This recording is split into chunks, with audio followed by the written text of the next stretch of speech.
2019, he said to me, "Are you going to Nigeria?" I said, "Yes." He said, "Are you mad? I just left Nigeria. They came to kill me in my house. They killed 28 people." Wow. And I remember telling him, I said, "If you are still doing this Biafran thing, you are not safe anywhere. Because there's a global interest to keep Nigeria the way it is. So that, Global yes, interest. oil can keep flowing in direction of multinationals.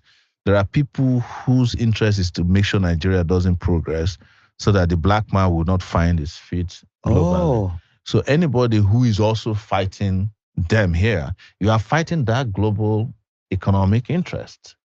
And that is what was clear to us during Ken Saro-Wiwa's death. The world could have saved Ken Saro-Wiwa. Even Mandela refused to make the call to Abacha. Or he said he called Abacha, Abacha didn't pick. All of them could have made that call and said, "Look, if you touch this guy, we are going to give you hell." But because, Ken Saro-Wiwa went and pressed the red button, which is oil. Do you know why Ogoni land has over 62 billion cubic feet of gas? 62 billion. This is not even oil. Gas. Because what most people don't understand is that oil is going out of business. But gas is going to be around for a long time. Yes. So that is what they're interested in protecting. And the guy who starts saying, "We own the thing," I would say, "What's your problem now, guy, man?" And they finished him. Global conspiracy. It's the same thing they did to Kanu now. How do you think that Kanu was kidnapped in Kenya and brought to Nigeria, and there's no manifest of the plane that brought him to today? Even judges cannot ask for it. How did he get to Nigeria from Kenya? Who was the person who abducted him from the underground garage? Who was he expecting that made him to drive privately to that place and got kidnapped? Who are the people that kidnapped him? Because the Kenyan government came to court and said, "We're not aware. We don't know who did this." You cannot. Is it possible to fly a plane, a private jet, out of an airport without two governments getting involved? How can it be more secretive? It's because global conspiracy is involved too. And it was as if I was being prophetic.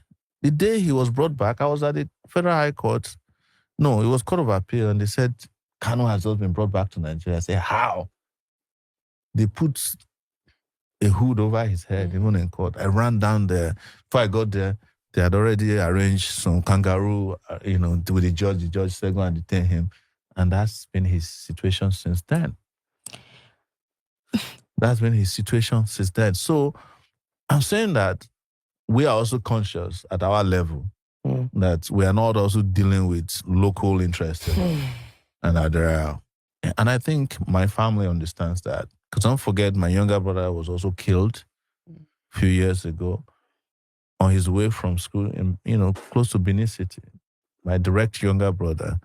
And till today, the police did not disclose to us who did it. Even initially, they said it was Fulani herdsmen. They sent us some pictures of people they claim were Fulani herdsmen. But my younger brother was killed at a police checkpoint that they claim had been vacated by the police.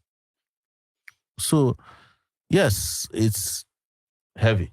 Global conspiracy to keep Nigeria where it is. It is, yes. Anybody who is doing this who doesn't understand that is not ready for a Nigeria of the future.